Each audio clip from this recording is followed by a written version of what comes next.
Hai Sobat IPB Nisian, selamat datang kembali di EduTalk Lamansua. Kali ini bersama aku dan Hendra dari Sekolah Bisnis Angkatan 58 dalam segmen Talk Time.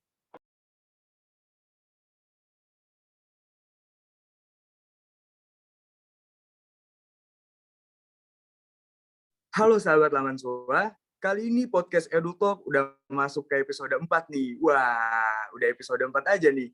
Nah, buat yang belum tahu, EduTalk itu adalah sesi sharing bersama mahasiswa berprestasi atau alumni IPB lainnya yang super keren. EduTalk sendiri merupakan program bimbingan dari Kementerian Akademik dan Prestasi IPB University Kabinet Lamansua ini, guys. Oke, seperti yang kita tahu, bahwa saat ini semua sedang berada di era yang serba maju, ditambah keadaan pandemi seperti ini. Kita secara tidak langsung dituntut untuk adaptif dan aware dengan keadaan di sekitar kita. Nah, inilah yang menjadi salah satu penyebab banyak sekali yang mulai terjun ke dalam dunia bisnis. Tapi yang menjadi pertanyaannya, apakah para pelaku bisnis ini bisa berasal dari kalangan mahasiswa? Apakah mahasiswa ini bisa buat berbisnis? Dan juga apa aja sih yang bisnis sesuai dengan kondisi mahasiswa itu sendiri? Nah, jangan khawatir semua teman-teman. Di episode 4 kali ini kita akan membahas itu semua sampai tuntas. So, teman-teman jangan lupa untuk dengarkan podcast ini sampai selesai. Dan juga jangan lupa untuk share ke teman-teman kalian agar bisa juga mendapatkan info yang menarik dari sini nih guys. Oke, dari tadi kita udah mention nih tentang bisnis. Mungkin banyak dari kalian juga yang penasaran ya terkait tentang dunia perbisnisan, percuanan nih guys, tentang duit nih. Wih, biasanya semangat nih kalau tentang duit-duit. Mungkin gimana sih cara memulai buat pembelajarannya, mulai menjadi seorang pebisnis? Gimana cara merancang suatu usahanya biar terrealisasikan, sampai membangun bisnis yang sesungguhnya, khususnya versi kalangan mahasiswa. Nah, di episode 4 kali ini kita akan membahas itu semua, guys. Nah, dan di sesi kali ini, saya nggak sendirian dong. Aku juga udah kedatangan questar yang sangat spesial. Wih, questarnya keren banget nih ini. Questarnya merupakan mahasiswa berprestasi terbaik 1 IPB University tahun 2022. Wah, gila, keren sih. Sama Mapres nih, questar kita. So, ayo, mari kita langsung aja buat panggil. Welcome, Karyo Kevin. Halo Karyo, gimana nih kabarnya Kak? Boleh nih buat nyapa-nyapa ke teman-teman yang lainnya yang lagi dengerin podcast kali ini. Halo teman-teman semua, halo IPB Nation. Salam kenal ya bagi para pendengar podcast kali ini nih. Sebelumnya salam kenal, aku Rio Kevin, biasa dipanggil Rio atau Kevin, dari jurusan Bisnis, Sekolah Bisnis Angkatan 56. Dan puji Tuhan, tahun ini diamanahi sebagai mahasiswa berprestasi terbaik 1 IPB University tahun 2022. Dan bicara tentang kesibukan kali ya, kalau kesibukan aku kali ini sedang magang juga di posisi growth intern di Astra Financial, dan pasti sedang melakukan persiapan untuk pemilihan mahasiswa berprestasi tingkat nasional tahun 2022. So, mohon doa dan dukungan juga bagi seluruh sivitas akademika IPB untuk dapat, semoga kita memperoleh hasil yang terbaik dan yang optimal bagi IPB di tahun ini. Wih, mantep banget sih kali ini gue start kita. Oke guys, Karyo ini merupakan suatu kebanggaan banget nih. Bisa diundang oleh EduTalk Lamansua. Wah, apalagi anak bisnis nih, idaman calon mertua banget nih, banyak cuannya. Perlu kalian ketahui nih teman-teman. Karyo ini merupakan seorang mahasiswa berprestasi nomor 1 se-IPB University tahun 2022. Dan udah banyak banget nih prestasi-prestasi dia yang membawa harum nama alma mater IPB kita ini guys. Selain itu juga, di samping itu Karyo juga aktif dalam kegiatan-kegiatan lainnya seperti magang kayak tadi seperti magang di Astra Finance ataupun dan juga sekarang dia lagi sibuk mempersiapkan buat pemilihan mahasiswa Tingkat berprestasi nasional. tingkat nasional. Gila Benar sih, sekali, keren banget Hendra. sih. Iya. Oke teman-teman, jadi di sini aku mau ngasih tahu juga nih guys. Jadi salah satu tujuan dari EduTalk ini adalah untuk meningkatkan semangat teman-teman IPB Nation dalam berpikir ke arah bisnis untuk membangun bisnis yang sesungguhnya khusus di kalangan versi mahasiswa. Nah, ngomong-ngomong soal bisnis, cocok banget nih sama topik yang akan kita obrolin di episode 4 kali ini, yaitu BizLearn to BizDesign and BizBuild, yang isinya kurang lebih kita akan mengupas terkait tentang dunia perbisnisan dan sebagainya. Wih, udah menarik banget, saya juga udah gak sabar nih Kak. Oke, kayaknya udah pada nggak sabar juga nih teman-teman pendengar Lama Stok juga. Jadi langsung aja yuk kita main ke segmen.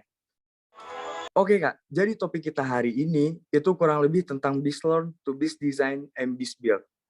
Yang artinya lebih akan membahas tentang dunia bisnis dan sebagainya lah. Oke, langsung aja ke pertanyaan pertama nih Kak. Aku mau nanya nih, sebagai orang awam juga, dan juga sama-sama satu fakultas sekolah bisnis.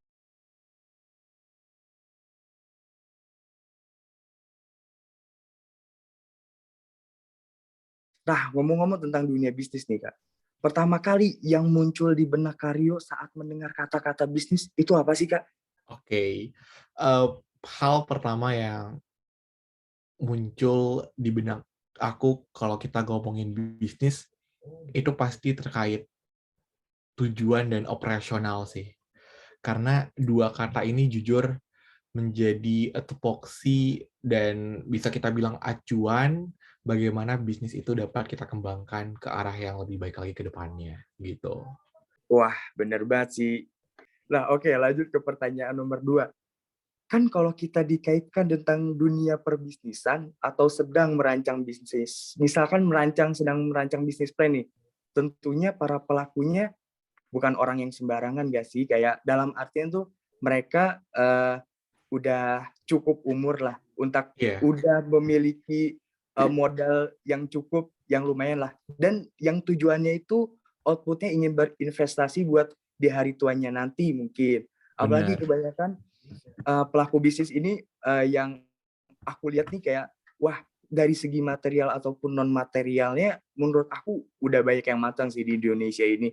Nah, merujuk hal itu, kira-kira apakah menurut Karyo mahasiswa ini bisa menjadi pelaku sebagai pebisnis yang hebat, yang besar itu?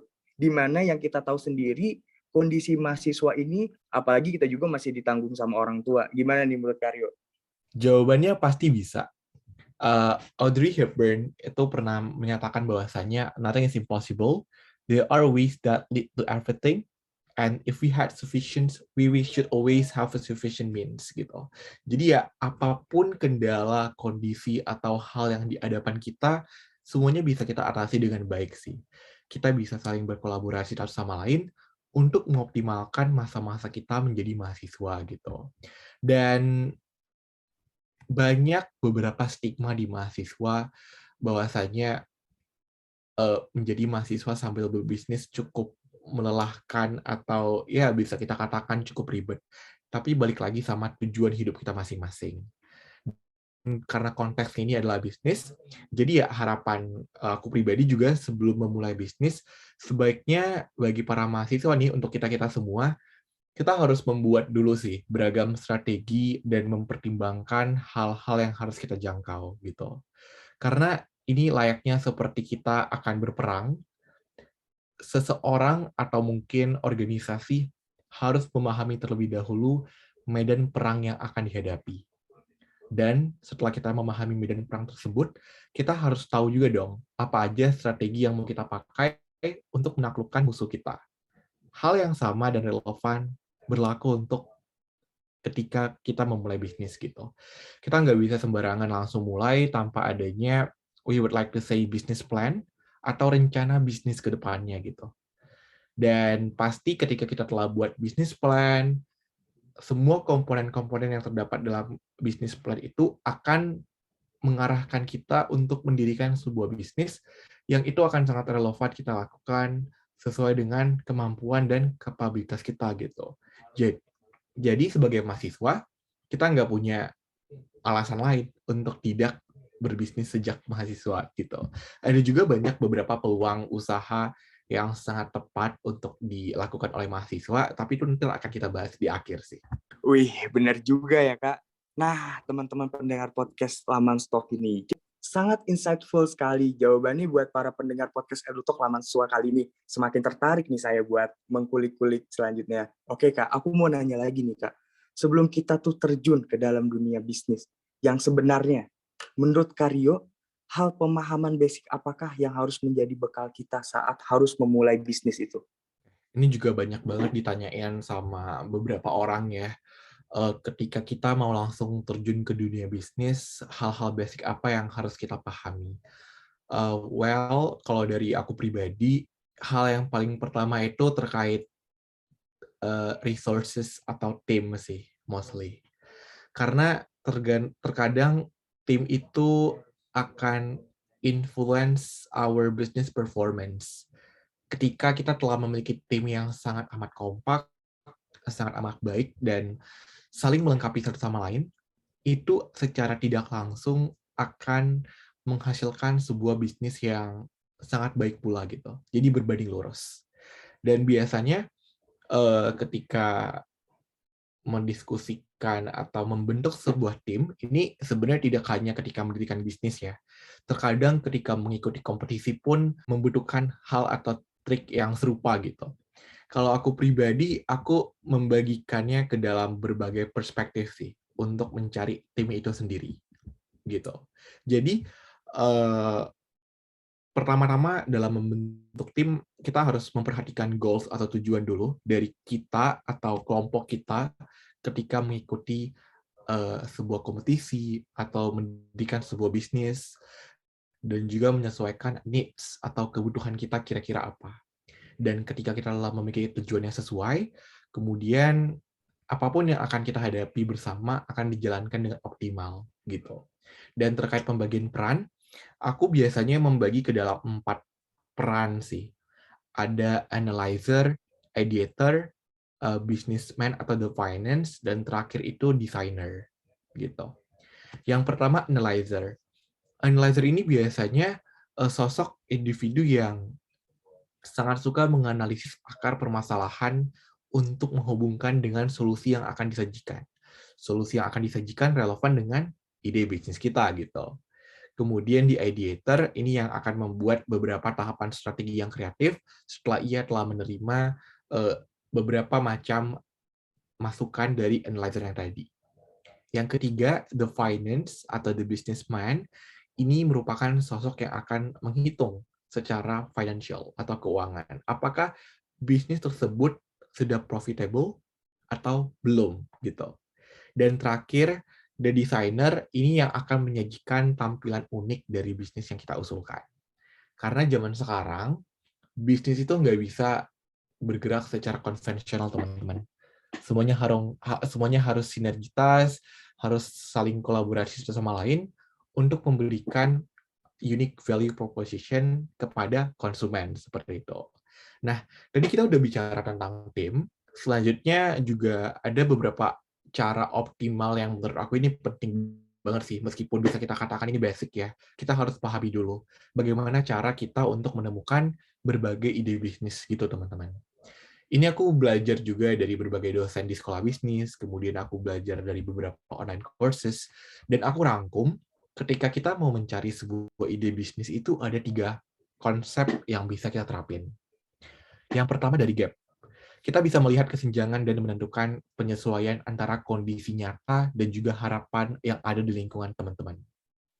Yang kedua, itu dari market trend, di mana kita dapat memperhatikan keadaan pasar yang sedang berkembang atau mungkin keadaan pasar terkini gitu. Kita bisa melihat apa yang lagi hit nih di akhir-akhir ini gitu. Dan yang ketiga itu adalah problem, di mana banyak persoalan yang belum terselesaikan dan itu sangat menarik untuk kita lirik. Dan kita dapat menyelesaikannya dengan bisnis yang telah kita hadirkan, seperti itu. Dan dari beberapa tahapan tersebut, harapannya dapat mempelajari dan juga menganalisis peluang yang hadir dengan berpikir secara out of the box gitu, teman-teman. Jadi, hal-hal itu yang akan sangat membantu apabila kita ingin terjun langsung ke dunia bisnis. Wah, menarik banget nih. Iya guys, bener. Oke deh, yang terakhir nih Kak, saya mau nanya, kira-kira Kak Rio ini sekarang nih masih mahasiswa ya? Tentunya kurang lebih keadaannya masih sama sepertinya dengan perasaan teman-teman pendengar podcast Lamanswa ini. Menurut Kak Rio, bisnis bidang apa sih yang relevan bagi mahasiswa, mengingat seperti juga ada yang lebih diprioritaskan, entah itu akademik, non-akademik, organisasi, kepanitiaan, magang, dan lain-lain. Oke, gimana nih Kak? Oke, bisnis yang relevan dengan mahasiswa ya. Kalau menurut aku ada beberapa pilihan peluang usaha yang bisa kita lakukan sebagai mahasiswa. Yang pertama itu yang paling amat banyak dilakukan itu sebagai reseller sih teman-teman. Jadi ini kita bisa mulai dengan modal yang sangat ringan, modal HP teman-teman, dan teman-teman nggak perlu mencari produk sebagai stok teman-teman gitu. Teman-teman bisa cari toko-toko yang membuka atau open reseller atau dropshipper. Dan teman-teman bisa memanfaatkan itu gitu. Jadi teman-teman sebagai reseller yang menjual produk orang kembali. Yang kedua, teman-teman juga bisa thrifting. Sekarang kan lagi zamannya banget ya, thrifting gitu, jual barang pre-love. Dan ini banyak banget nih sekarang aplikasi yang muncul juga, dan teman-teman bisa manfaatin menjual barang-barang bekas atau thrifting yang lainnya, yang ini juga membantu sustainable development goals loh teman-teman. Bahwasanya kita tidak harus membeli fast fashion industry, tapi kita bisa mempergunakan barang-barang yang masih dapat digunakan dengan baik gitu. Juga kita bisa jadi design creator bagi teman-teman yang tertarik dengan desain grafis dan sebagainya. Ini menjadi salah satu hal yang sangat amat potensial, mengingat sekarang sangat banyak yang membutuhkan jasa desain gitu. Jadi teman-teman dapat menambah uang jajan juga melalui pembukaan jasa desain ini.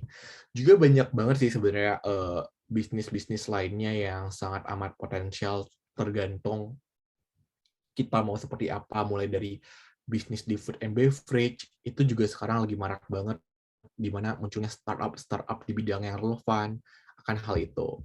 Ada juga beberapa bisnis lagi seperti jasa foto, jasa kursus, atau buka les bimbel seperti itu, juga penulis konten atau artikel yang sekarang sedang marak-marak dibutuhkan banget jasa-jasa seperti ini.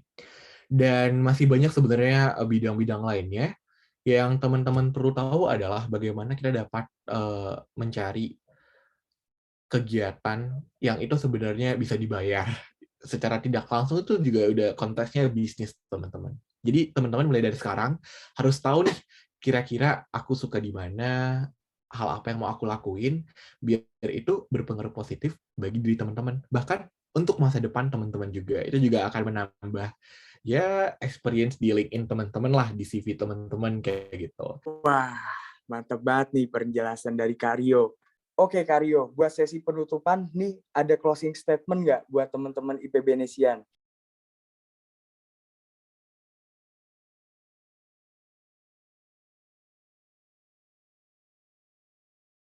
Oke, jadi aku ada satu kalimat sih sebenarnya teman-teman. Ada satu kalimat yang mau aku sampaikan sebenarnya. Ini ada salah satu quote terkait perjuangan hidup. If you fight, you won't always win. But if you don't fight, you will always lose.